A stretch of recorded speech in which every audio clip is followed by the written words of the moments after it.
Селям алейкум, хайрлах шамлар. Витаю! В эфире телеканала АТР. Вы смотрите информационно-аналитическую программу «Бугунь». В студии для вас работаю я, Гульсум Халилова, и я рада представить гостя, который присоединяется к нашему эфиру. Це Сергій Джердж, голова Громадської ліги Україна-НАТО. Пане Сергію, вітаємо вас. Селям алейкум. Вітаю вас. Доброго вечера. Доброго вечера. Пане Сергію, как нам 69-й день войны России против Украины, против всего свободного мира выглядит карта последних боевых действий? Ну, в принципі, я знаю так, що посилена у нас іде боротьба на півдні, на кордоні Херсонської і Миколаївської областей. За сьогодні, наскільки відомо, знищений один із центрів управління, декілька складів боєприпасів. Те саме ворог атакує по всій лінії Східного фронту, Донецька, Луганська область, але ці атаки зазнають невдачі. Ну, це саме, що відбувається і на Харківському напрямку. Зокрема, вони обстрілюють Харків і міста, які ближче до лінії фронту. Какая, на ваш взгляд, вот ближайшая цель России, которую она ставит перед собой, перед своими военными, их военное руководство? Ну, вони хотіли б досягти максимально успіхів, звичайно, просунутись вглиб України, зайняти якомога більше території в Україні, якщо не всю Україну. Тобто це мрія в них сяє, їм це не вдається, не вдасться. Це очевидно. І я думаю, що сьогодні якраз така дуже правильна тактика української армії. Треба дати можливість їм провокувати ці їхні атаки, які зазнають невдачі. Атакувати завжди важче. Сили в них закінчуються. А за цей час, в принципі, ми готуємо свої резерви. Україна насичується зброєю, яку поставляють нам наші союзники по НАТО. І таким чином, я думаю, що прийде час і для української контратаки з тим, щоб ми рано чи пізно вибили ворога из оккупованных территорий. Ну, насколько мы понимаем, цель России как минимум до 9 мая была захватить восточную, полностью выйти на административные границы Донбасса, а также южную часть материковой Украины и представить это в качестве победы на 9 мая. Действительно, мы видим на ново временно оккупированных территориях там Херсона, Мелитополя, они вывешивают там всякие билборды с надписью 9 мая, День Победы и так далее. Вот что нас ждет, на ваш взгляд, в этот день и после 9 мая? Ну, є різні, ви знаєте, прямо протилежні думки і прямо протилежна інформація. З одного боку, президент Угорщини Орбан заявив папі Римському, що Путін йому сказав, що він не припинить війну 9 травня. З іншого боку, ми чуємо теж з російського боку, що 9 травня може бути днем, коли Росія офіційно нарешті оголосить війну, яку насправді веде в Україні вже більше 2 місяців.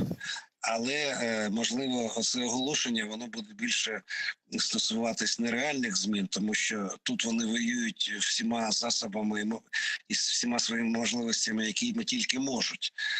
Це зміна формулювання може грати свою роль при загальній мобілізації в Росії з тим, щоб провести таку більшу мобілізацію. Але саме проведення такої мобілізації, воно може спричинити і проблеми в самій Російській Федерації, тому що рух опору цій війні там шириться. Люди більше знають інформації, тобто все-таки за 2 місяці багато хто почув правду про те, що відбувається в Україні і як тут ведуть себе російські окупанти. Багато сімей, які втратили своїх солдат, які були вбиті в Україні або поранені, або поки ще, може, хтось там ще залишається живий ненадовго. Тобто всі ці люди, вони насправді будуть проти війни, і таким чином напруженість Російської Федерації може зростати після того, як буде оголошена війна і мобілізація. Мы с вами действительно еще до начала полномасштабного вторжения обсуждали в наших эфирах вероятность вторжения России в Украину. Тогда это оценивалось как маловероятно, но тем не менее такая вероятность всегда обсуждалась. И вот это произошло. Вот какой вам показалась российская армия за эти 69 дней? То, что они делали в Буче, в Ирпене, в Гостомеле и в других областях Украины, это больше правило для российской армии или исключение? Ну, я як старший лейтенант територіальної оборони хочу зазначити, звичайно, що ці випадки гвалтувань, мародерства, вбивства – це верх цинізму. Це не підходить до будь-якої армії. Мені здається, що рідко можна навести такі приклади такого звірства до людей, які проводили армії, окупаційні армії навіть в минулому столітті. А якщо говорити про 21 століття, це не входить ні в які рамки. Проте, що стосується в цілому тактики, стратегії і потенціалу, то слід зазначити, що армію Російської Федерації не варто недооцінювати. Вона має потенціал, є людський ресурс, є матеріально-технічні засоби. Ми радіємо десяток генералів серед російських військових, але в них є ще 1000 генералів. Вони можуть поповнити. Тобто недооцінювати російську армію не можна. Але українська армія сильніша. У нас краща мотивація, ми можемо більше протидіяти, враховуючи те, що і техніка у нас поступає нова, і, так би мовити, загальний настрій суспільства на протидію російській агресії існує. Дякую вам дуже, пане Сергію. Чохсагу, що знайшли время і підключились к нам в ефір. Слава Україні! Сергій Джерч був з нами на прямому зв'язку. Голова громадської ліги Україна-НАТО. А зараз до нашого ефіру традиційно приєднується голова Меджлісу кримсько-татарського народу Рифат Чубаров. Рифат ага, селям алейкум, хайрлах шамлар.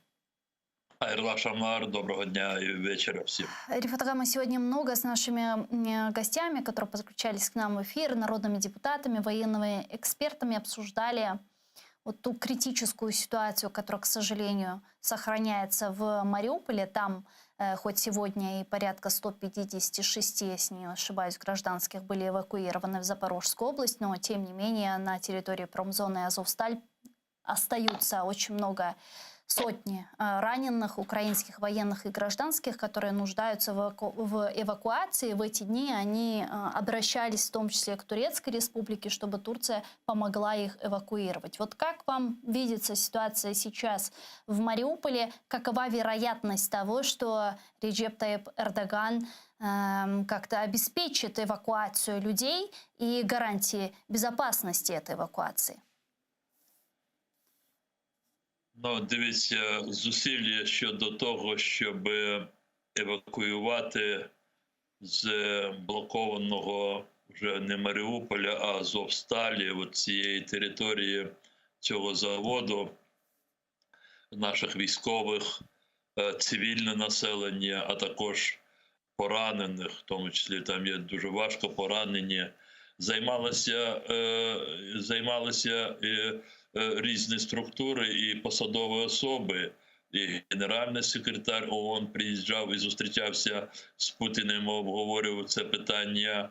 І Макрон ще до того, як сьогодні потелефонував, він опікувався до виборів своїх, до другого туру цим питанням. Ну і зрозуміло те, що ви сказали, президент Туреччини Таїп Ердоган, і він напряму обговорював з Путіним можливості евакуації з блокованого, осадженого Маріуполю людей. І були різні формати.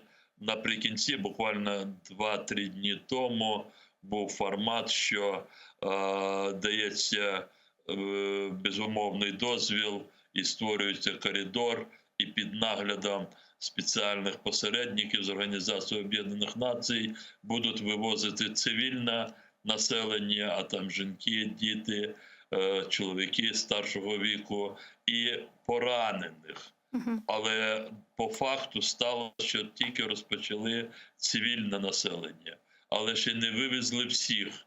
Я знаю, ну там ситуація вона міняється кожної години, але на той момент, коли я дивився останні новини з цього питання, то 14 евакуаційних автобусів вже, які досталися до підконтрольної уряду України території, тобто 11 вони ще не виїхали. Крім того, є фільтраційні табори. Це коли раніше населення виходило з Маріуполя. Це не там, де оці йдуть бої щоденні. І туди, в цих таборах, вони залишили цих чоловіків, там різні називаються цифри, до 2000. І незважаючи на те, що цих чоловіків, як вони кажуть, вже профільтрували, тобто з'ясували, що вони точно не мають жодного відношення до військових, їх до цього часу не відпускають, і експерти не відкидають те, що їх можуть залучити або на примусові роботи, або, можливо, і майже кинути на перших рядах проти українських військових. А в чем логика, по-вашему, Рифат-ага, почему российские оккупанты не хотят открывать этот зеленый коридор для эвакуации раненых украинских военных и гражданских с промзоны Азовсталь? Вот почему? Почему они этого не делают? Что они хотят этим добиться? Возможно, хотят в плен взять украинских военных и каким-то образом попытаться в дальнейшем для своей пропаганды использовать. То есть в чем логика, я не понимаю. Можна дуже багато говорити, але мені здається, хай люди самі роблять висновок з того, що твориться на їх очах. Сьогодні немає, знаєте, такої ситуації, щоб людина, де би вона не знаходилася, майже в Арктиці, чи, я не знаю, в Центральній Азії, або в окупованому Криму, будь-яка людина за наявності бажання, вона може отримати об'єктивну інформацію. І тому хай люди подивляться, що відбувається насправді в Маріуполі, в інших місцях, де російські війська, Херсонській області, Запоріжжя. І хай вони слухають, що їм говорять московські очільники чи інші провідники з Москви, як вони себе вважають. Я це говорю для того, з таким, знаєте, з великою емоцією. Я буквально годину тому послухав того, який називається патріарх московський за прізвищем Гундяєв, Кирило, да? Да. І я розмістив цей його 1,5-хвилинний виступ у себе. Я не рекламую, але всіх закликаю. Читайте мій телеграм-канал, бо в Криму інші соціальні мережі, вони заблоковані. І я там розмістив це відео і написав такі слова, що я зазвичай ніколи не коментую процеси, які відбуваються в релігійному житті. Залишаю це віруючим тих чи інших конфесій. Але те, що на цьому відео, це є вже виходить за край. І написав, дійсно, дьявол, він має багато облич. Бо говорити на весь світ, що Росія ніколи ні на кого не нападала і не нападає, что российский солдат никогда на чужой земле никого не убивает, что российские солдаты только спасают женщин, детей и стариков. І це говорить особа, яка претендує за своєю посадою хоча б на те, щоб хоча б утримуватися такої, знаєте, об'єктивності, бо це реальне життя. Він же не може закликати вірити в Бога і перед тим отак клято чи затято брехати на весь світ. Але вони це роблять. Ви кажете, навіщо вони це роблять? А тому, що вони для себе просто визначилися, що Україна як територія має бути обов'язково підконтрольна Москві, а всі, хто проти цього, і які живуть в українській державі, якщо вони проти, вони мають бути знищені. От тому вони знищують нас всіх. І українців, кримських татар, євреїв, кого хочете, вони знищують, бо ми хочемо жити в своїй державі. А вони цього не бачать. Вони так бачать світ. Вместе с этим они вы видели вчера заявление министра иностранных дел России, который обвинил Израиль в нацизме? Более того, вы знали, что Гитлер, оказывается, имеет еврейские корни? Вы видели это заявление Лаврова? Ну, дивіться, тут же, мало ли хто якісь там має коріння. Але я хотів би сказати, що те, що вчора сказав Лавров, а це дійсно, це вже, як кажуть, ніже, російською, ніже дна. Це вже в них немає цього дна в російському житті. Але я тут, знаєте, що згадав? Це десь нам відгукується дуже тривала, толерантність, можна сказати, це слово не дуже, можливо, до цієї ситуації влучне, до таких носіїв таких людиноненависницьких ідей, власне, в самій українській державі, вже за роки незалежності. Це в парламенті України, в Верховній Раді України виходив собі така мразь, як Петро Симоненко, народний депутат України, голова цілої комуністичної фракції, і говорив, що Сталін, депортувавши кримських татар, він їх врятував від знищення, бо якщо б він цього не зробив би, то ті фронтовики, які повернулися б додому, вони б знищили кримських татар. Ви розумієте, які от такі перетворені твердження? Тобто кримські татари мають, і він далі продовжував, кримські татари мають поставити пам'ятник Сталіну за те, що він їх врятував. І наше суспільство це промовчувало. І в Росії всі ці меседжі, і зараз головний меседж такий, що якщо в Україні щось і твориться, неправильно, якщо там когось вбивають, то винні за логікою Москви, а вони про це говорять публічно, то винні в цьому українці, бо вони перетворилися в нацистів. І оце твердження Лаврова про те, що найкляті антисеміти це є самі євреї, це просто...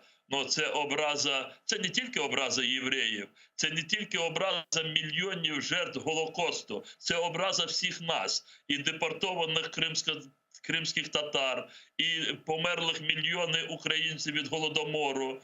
І знаєте, коли після таких висловлювань я читаю про те, що ті інституції, які мали би утримувати високий рівень справедливості, чистоти, наскільки це можливо в нашому житті, що вони не витримують оце навантаження і вони демонструють свою слабкість, мене це дуже обурює. Я зараз хочу сказати, що перед тим, як я включився до вас, я прочитав повідомлення, я не встиг перепровірити. Якщо мене хтось захоче, хай перепровірить, але те видання, з якого я це прочитав в інтернеті, воно поважне, не називаю, щоб не рекламувати. І там було написано, що Папа Римський шукає шляхів, щоб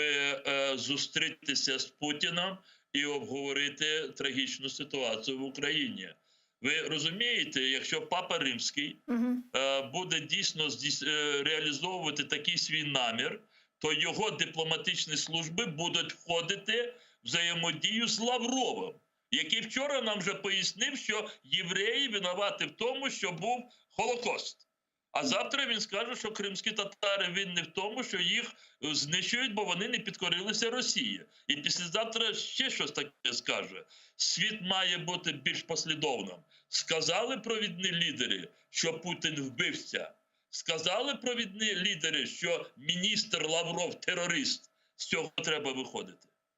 Ну вот по поводу крымских татар и Крыма, мы вчера с вами это в нашем эфире на крымско-татарском проговорили, но я бы хотела, чтобы мы с вами это еще проговорили на русском и на украинском языках, потому что я вижу, как работает российская пропаганда, даже на турецкую аудиторию, когда мы пишем про нарушение прав человека на территории временно оккупированного полуострова, репрессии, которые проходят в Крыму и так далее, то сразу там огромное количество российских ботов начинают отправлять комментарии, сообщения, видео, картинки с этого псевдокурултая, который они там провели на территории полуострова. Вот эти люди, я просто, помогите мне сложно подобрать эвфемизм вот к тем, кто называет себя крымскими татарами, да, те, которые пришли на этот псевдокурултай. Если бы вы были бы моего возраста, вы, к счастью, очень юны, но если вы были бы такого старшего возраста, как я, то вы бы вспомнили газету «Правда», центральный орган КПСС, и они, когда писали про диссидентов и хотели их очень, унизить, на самом деле они поднимали тем, что пытались их опорочить, они не писали люди, они говорили «эти двуногие существа». Но я просто увидел ваше затруднение о том, как назвать тех в Крыму коллаборантов, которые в своем желании услужить российским оккупантам, они переходят всякие границы человеческого такого поведения. Я тоже затрудняюсь иногда, как их назвать, но поскольку они все-таки родились людьми, я пока говорю, что это люди, которые совершают преступления и совершают подлость. Да, но крымскими татарами их называть я точно не буду. Сагулнас за помощь, Рифатага. Отличный эвфемизм, по-моему, вот по отношению к этим людям. И все же, что это было? Как Меджлис крымстарского народа на это реагирует? На кого это все ориентировано? Слушайте, в течение 8 лет это уже бесконечное количество попыток, я не знаю, их может быть уже больше 10 было. Я вчера в одном эфире пошутил, сказал, что это 155-я попытка, а ведущие удивились, говорят, неужели так много? Я говорю, это образно, но на самом деле практически через каждый год повторяются попытки российских колонистов, русских оккупантов в Крыму найти какую-то альтернативу национальным институтам крымско-татарского народа. И они делали разные конфигурации, разные формы. То собирали религиозных лиц и пытались на этой базе сделать некое такое собрание крымских татар, то привлекали к себе несколько созданных ими искусственных общественных организаций, но у них ничего не получалось. Но после 24 февраля у Москвы, у Кремля и с каждым днем все больше и больше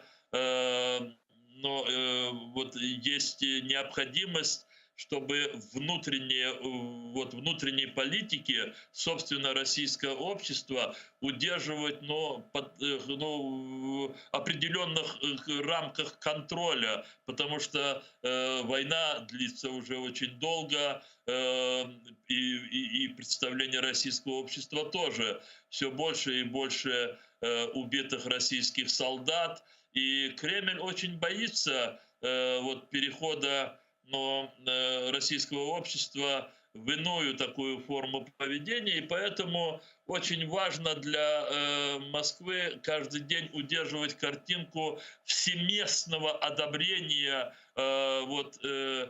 и Путина как президента России, и проводимой, как они называют, спецоперации российским обществом. И они все время это круглосуточно показывают в своих средствах массовой информации, создают у российского обывателя иллюзию, ощущение, что все поддерживают, значит, и как конкретному индивидууму, который начал в чем-то сомневаться, ему тоже надо бежать и говорить, что Путин молодец, и мы сейчас Украину поставим на место и тому подобное. И вот когда подходили к Крыму, конечно, очень высокий уровень такой махровой пропаганды российской, и очень много проявлений вот такого, искусственной поддержки Путина, Кремля, эти символы Z и многие другие какие-то символы, они есть везде. Более того, есть нанятые люди, которые ходят по руководителям и в мягкой, если надо, в жесткой форме, но стимулируют их к публичному выражению поддержки Путину и проводимой, как они говорят, спецоперации. Но крымско-татарский сегмент как бы выпадал из этого, потому что очень мало среди крымских татар людей, которые сами могут искренне выйти и сказать вот такие, не только абсурдные, а абсолютно неприемлемые для нашей ментальности, для нашего понимания крымско-татарского слова. Людей, которые могут вот так себя вести, их буквально несколько десятков человек. Да и Кремль, конечно, на это обратил внимание. И более того, несмотря на то, что вот эта горячая фаза войны, она практически оттенила, немножко отодвинула все иные события, которые происходят на оккупированных территориях Украины, тем не менее Крым и проблема крымско-татарского народа, его положение, репрессии, преследования, они, в общем-то, все время обсуждаются на различных международных площадках. Сейчас идет постоянный форум коренных народов, там выступают наши коллеги. Буквально 5 мая, послезавтра, мы проведем там вечером сайд-ивент как раз о положении о положении коренных народов этого региона, не только крымских татар, но, собственно, и страны-агрессора. Там же есть коренные народы, которые абсолютно бесправны, они безмолвны, и мы с некоторыми из их представителей, которые нашли в себе мужество с нами говорить, мы обсудим вот 5 мая на сайд-ивенте, это будет трансляция в рамках постоянного форума ООН по коренным народам, мы обсудим все эти вопросы. То есть вот вся вот такое осознание миром того, что происходит в Крыму, и в том числе с крымскими татарами, все это мир воспринимал через позицию украинского государства, через позицию меджлиса крымско-татарского народа. И здесь наши крымские коллаборанты получили грозный окрик и сказали, что надо немедленно создать картинку, которая бы позволила бы как бы сказать о том, что вот крымские татары, мол, тоже поддерживают политику Путина и поддерживают так называемую спецоперацию. Но правильно ли я понимаю, что это ориентировано на внутреннюю аудиторию, потому что, мир это уже не съест, уже весь мир понимает, что Путин убийца и что во главе Российской Федерации просто стоит какая-то террористическая организация гопников. Конечно, в первую очередь и исключительно практически на внутреннюю аудиторию, но тем не менее, как бы там ни было, они же все равно продолжают огрызаться и рефлексировать на события, которые происходят в международном сообществе, на международных площадках. В какой-то мере это для того, чтобы создать такой информационный шум. Пусть в основе этого шума будет мусор. И вот смотрите, когда они провели так называемое, они его назвали совещанием муниципальных депутатов и представителей общественных организаций, что-то такое, они приняли 2 заявления, и вот практически необходимо было все это созывать только из-за одного предложения, в котором они как бы выразили поддержку, якобы выразили поддержку политики Путина. Понятно, что все это было не только инициировано, но это было проведено под контролем ФСБ. Здесь не только нет никаких сомнений, но мы знаем отношения между теми людьми, крымскими татарами, которые служат российским оккупантам. Я еще раз повторяю, их очень мало в нашем народе, поэтому мы практически отслеживаем поведение каждого из них. И они даже в этом вопросе, как бы не нашли между собой понимания, потому что каждый хотел выслужиться быстрее и и больше перед своими российскими хозяевами. И один из них, который по имени Ивас Умеров, он даже пошел больше и дальше вот того, что обсуждалось на этом созванном ФСБ мероприятии после того, как оно закрылось, а его туда не пустили. Да, это очень смешно. Эйваз сделал селфи и сказал о том, что крымские татары, мол, добровольцами пойдут в российскую армию для того, чтобы участвовать вот в этой спецоперации. Но Крым уже 5-й день ждет, когда Эйваз запишется добровольцем. Не только нет ни одного крымского татарина, который бы пошел бы куда-то добровольцем или пошел бы вообще в российскую армию, но даже сам инициатор, этот подлец, он, естественно, сам тоже не записался, потому что ему дорога его жизнь. И вместе с этим есть такие новости, вы подтвердите, возможно, что Крым на протяжении последних пару недель покидают сотрудники оккупационных правоохранительных органов, местных администраций, опасаясь того, что в Крым в ближайшее время придет Украина, вооруженные силы Украины. Это так, по вашим данным? Смотрите, здесь все подчинено определенной логике, как сегодня осуществляются события и как они завтра будут происходить. А логика такова, что в украинском обществе, в украинском законодательстве и в позиции украинских руководителей, включая президента Украины, нет никаких расхождений и тем более сомнений в том, что эта война завершится утратой какой-либо части украинской территории. Несколько дней назад президент Украины, давая интервью, по-моему, греческому агентству, да, он там ответил, что подавляющее большинство, он даже не подавляющее, он сказал, украинское общество не готово рассматривать вопрос о том, чтобы можно было бы поступиться своей территорией. Соответственно, оно не поступится и с Крымом. И, естественно, вот такая логика, она определяет поведение тех, видите, людей, опять же, употребляем это обозначение, которые незаконно поселились в Крыму. Более того, многие из них появились в Крыму именно вследствие своих карательных функций. Это сотрудники ФСБ, прокуратуры, Следственного комитета Российской Федерации, их члены их семей.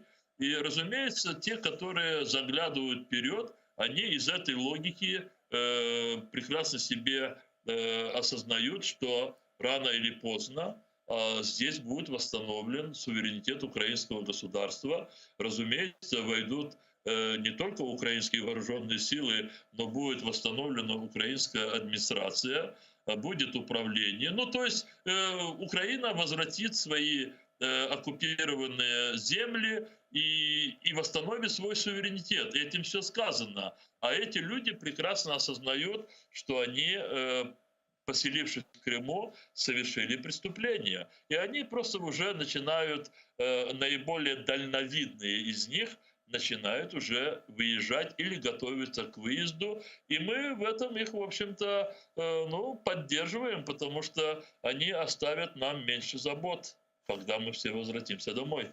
Ну а российские оккупанты тем временем заявляют о том, что хотят присоединить новооккупированные районы южной части материковой Украины к Крыму.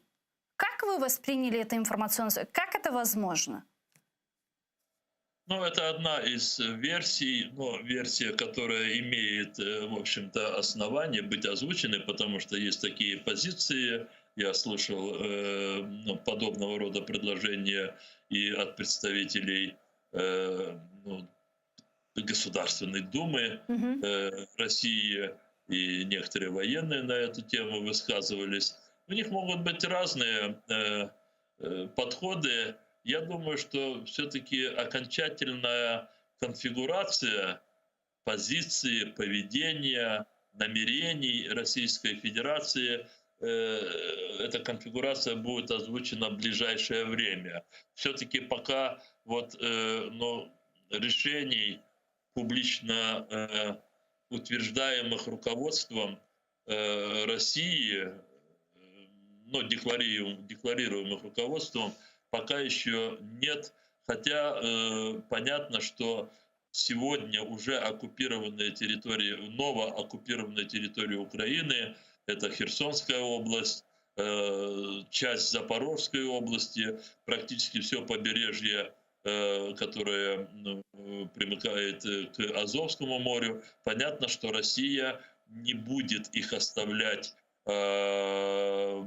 не будет выводить войска. Какая бы России не была бы уготована участь для этих территорий, но она будет ими пытаться пользоваться для дальнейшего давления на Киев и расширения своей агрессии. Поэтому, кстати, очень хорошо, опять же, я сошлюсь здесь на президента Зеленского. В этом своем интервью, когда он говорил о Крыме, сказал: если представить себе, что мы оставим какую-то часть территории, через 2-3 года Россия перегруппируется и снова пойдет на нас войной.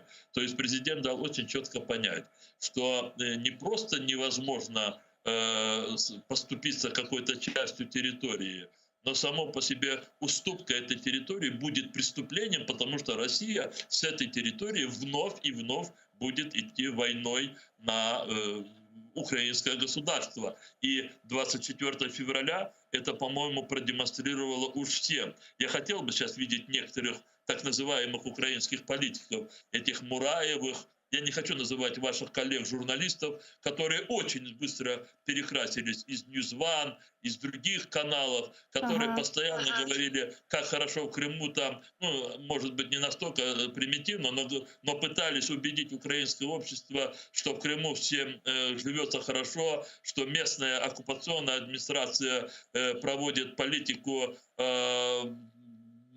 которая благоприятствует развитию этой территории, жизни людей. А где эти люди после того, как именно с Крыма пошла самая массированная тысячами российской техники колонна на материковую часть украинского государства, и буквально считанные часы они из Крыма достались Херсона, Мелитополя, считанные часы, потому что 1,5-2 дня — это для меня часы. Это все из-за того, что 8 лет российские оккупанты превращали Крым в очень такой милитаризованный край. Они там все сделали для того, чтобы оттуда нанести удар. И поэтому нет никаких сомнений в том, что завершение этой войны будет оформлено освобождением каждого квадратного метра украинской территории, в том числе, разумеется, Крыма. И несколько гуманитарных вопросов тоже хотела с вами обсудить, в частности, по Херсону, по Геническу.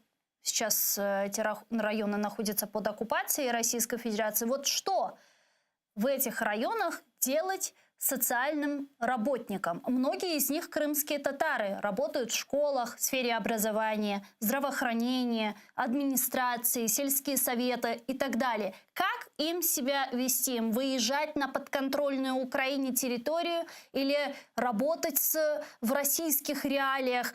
Им же как-то жить нужно. Что бы вы посоветовали? У меня сейчас не будет такого полного развернутого ответа, но хочу сказать, что мы с коллегами и вчера ночью обсуждаем эти вопросы, поскольку люди нам их ставят. Но, конечно, мы понимаем, что в первую очередь люди ждут четких ответов со стороны, собственно, государства, органов государственной власти. Вы сейчас сказали социальные работники. Речь идет нашей, по крайней мере, мы вчера обсуждали, что и как себя в этой ситуации вести всем работникам учреждений образования и дошкольного, и школьного, потому что русские оккупанты здесь поставили очень четкие условия, они практически ультимативные. Хотите дальше работать, пишите заявление о том, что вы хотите работать в новых условиях и на основе новых программ. Часть из вас, кто напишет заявление, мы даже направим на повышение квалификации на территории оккупированного Крыма, кстати, и для того, чтобы вы с 1 сентября имели возможности уже обучать детей в школах на основе Русских российских программ. программ и российских учебников. И вы можете себе представить, какой это выбор. Те, которые не напишут заявление, говорят русские оккупанты, они будут уволены. Что-то подобное, но немножко в мягкой форме выдвигается по отношению к сотрудникам, к врачам, медсестрам, персоналу учреждений здравоохранения. Но, видите, в здравоохранении там все-таки лечат по объективным показаниям, а не по идеологическим, да, в школах это по-другому. Мы на сегодняшний день говорим о том, что заявление писать не надо. Надо избегать будь каких таких оформлений своих взаимоотношений с оккупационной администрацией или с теми людьми, которых они уполномочили, потому что в многих территориях они же не сформировали никакие структуры для того, чтобы не попасть, знаете, хотя они все равно попадут, но под действие международного гуманитарного права о обязанности и ответственности оккупирующей стороны. Ведь это же не просто абсолютное, знаете, белое пятно. Любая территория, которая оккупирована другим государством, и все процессы в ней, они подпадают под действие международного гуманитарного права. И в этом праве четко обозначенный предел возможностей, обязанностей, ответственностей одной и другой стороны. И тех, кто оккупировал, и тех, кто вынужден подчиняться оккупирующей стороне. Мы просим здесь, и мы будем официально обращаться, и в Минюст Украины, чтобы они дали четкие, исчерпывающие рекомендации всем сотрудникам бюджетных государственных учреждений, но и не только, и в том числе в сфере бизнеса, чтобы завтра, послезавтра, задним числом вынужденные действия граждан Украины, которые, вы сказали, и абсолютно правильно, вынуждены выживать, кормить свои семьи, чтобы их действия не подпадали под какое-то преследование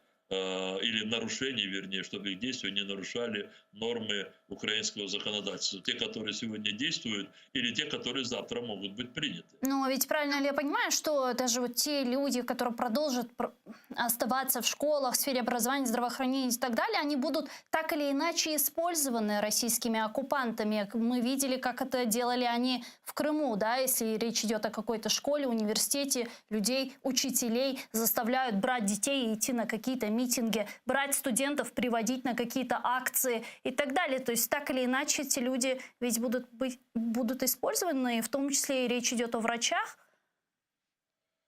Но врачи это немножко все-таки чуть-чуть другое. Да, но опять же... Да, но их под угрозой увольнения могут просто свести на митинг какой-то политический. В общем, да, но здесь надо будет только очень четко фиксировать и характеризировать те или иные действия, в том числе, где они носят вынужденный характер, а где они носят, скажем, характер выполнения своих прямых функций. Условно говоря, тот же врач, когда он лечит больного, он выполняет свои профессиональные функции, и в том числе и долг свой, да, как медика.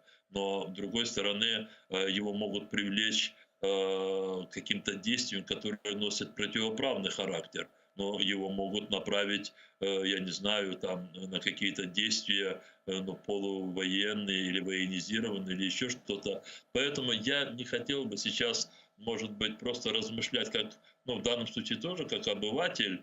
Я больше опираюсь на опыт наш, который мы прошли в течение нескольких месяцев в оккупированном Крыму. Но там все равно была немного другая ситуация. Там была ситуация, когда государственные органы и все возможные структуры, включая армию, через короткое время покинули на основе государственных решений Крымский полуостров. Там сразу вступили в действие четко выраженные, сформированные оккупационные органы. Здесь, в Херсонской области, этого нету. В Херсонской области пока все идет на уровне психологического давления. И это психологическое давление пока надо выдержать, пока государство не определит четкие формы и параметры поведения собственных граждан в условиях оккупации. Я думаю, что, может быть, даже наша То есть вы думаете, Херсон много времени не займет, и он будет деоккупирован вскоре? Вы знаете, мы будем из этого исходить. Я думаю, что военные, наверное, здесь и готовятся к этому. Но в любом случае, будет ли это неделя, 2 или 3-4 месяца, или, может быть, полгода, государству надо дать рекомендации на все возможные варианты, потому что это наши люди. Вот когда нам вчера, представляете, мне лично, когда звонят и говорят: Рифат, вот у нас вот такая ситуация. Нам сказали до 5 мая написать заявление. У меня столько детей. Я в этой жизни ничего не умею, как учить детей. Я уже работаю там 20 чем-то лет в школе. Если я не напишу заявление, они пригрозили, что они меня уволят, и я больше не буду работать учителем. Скажите, что мне делать? Мы готовы следовать тому, что вы скажете, только скажите, как это сделать. Я не могу на себя лично взять ответственность, кроме того, что я сказал, и мои коллеги, члены Меджлиса, сказали, что, пожалуйста, никаких оформлений отношений с оккупантами, потому что они еще сами себя до конца не оформили как оккупационную администрацию. Они сейчас больше в виде войск, которые заняли нашу территорию и расставили каких-то своих смотрящих и наблюдающих и тому подобное. Продолжим этот разговор уже завтра. Рифата, к сожалению, подходит уже конец эфирного времени. Чохсагун, что подключились к нам в эфир. Завтра продолжим нашу беседу в это же время уже на крымско-татарском языке. Тешекюрлер. Председатель Меджлиса крымско-татарского народа Рифат Чубаров был с нами на прямой связи.